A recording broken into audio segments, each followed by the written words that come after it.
মঞ্চ ছিল জনতার কথা শোনার, কিন্তু বাস্তবে সেখানে চোখে পড়ল অবহেলা ও নীরবতা। খোয়াই জেলা শাসকের উদ্যোগে মঙ্গলবার কৃষ্ণপুর বিধানসভা কেন্দ্রে চাকমাঘাট ব্যারেজ সংলগ্ন এলাকায় অনুষ্ঠিত হয় ডিএম জনতার দরবার। তেলিয়ামুড়া মহকুমা প্রশাসনের আয়োজনে হওয়া এই কর্মসূচিতে সাংবাদিকদের আমন্ত্রণ জানানো হলেও তাদের জন্য কোনো বসার ব্যবস্থা রাখা হয়নি। বাধ্য হয়ে মাটিতে বসেই সংবাদ সংগ্রহ করতে হয়। অভিযোগ, জেলা শাসক দপ্তরের এক কর্মচারী সাংবাদিকদের তাড়িয়ে দেওয়ার চেষ্টা করেন, ফলে কাজ আরও ব্যাহত হয়। সবচেয়ে উদ্বেগজনক বিষয়, এই পরিস্থিতি চোখের সামনে থাকা সত্ত্বেও জেলা শাসক, মহকুমা শাসক সহ শীর্ষ আধিকারিকরা নীরব থাকেন। গণতন্ত্রের চতুর্থ স্তম্ভ হিসেবে পরিচিত সংবাদ মাধ্যমের প্রতিনিধিদের প্রতি এমন আচরণ প্রশাসনের দায়িত্ববোধ নিয়ে প্রশ্ন তুলছে। একই সঙ্গে প্রখর রোদে ছাউনি না থাকায় জনতার দরবারে আসা সাধারণ মানুষও ভোগান্তির শিকার হন। এখন দেখার বিষয়, এই অব্যবস্থাপনার দায় প্রশাসন নেয় কিনা, নাকি বিষয়টি উপেক্ষিতই থেকে যায়। ব্যুরো রিপোর্ট, নিউজ তৎকাল 24।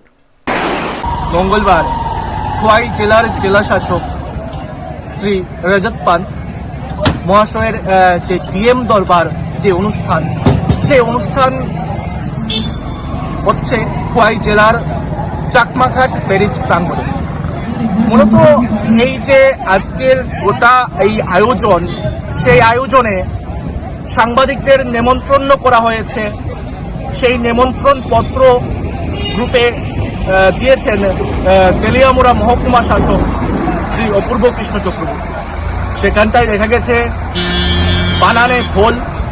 যাই হোক, পরবর্তীতে যখন সাংবাদিকরা আজকে এলো এই অনুষ্ঠানে, তখন এসে দেখতে পেল যে সাংবাদিকদের জন্য বসার জায়গা নেই।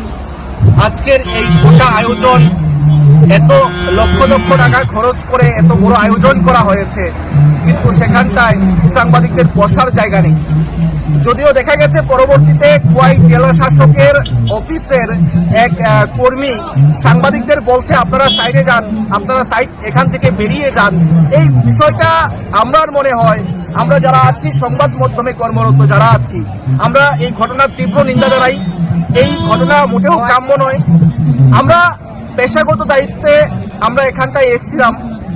আমরা সংবাদ মাধ্যম যারা আছি, আমরা যদি কোনো সংবাদ আমরা তুলে ধরি, তবেই জনগণ দেখতে পারে। মূলত সেই তাগিদেই এখানে আসা।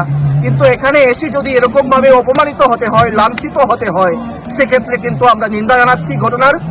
পাশাপাশি এই যে আজকের এই ঘটনায় এখন পর্যন্ত জেলা শাসক মহাশয় কোনো রকমের সৌজন্যতা দেখাননি।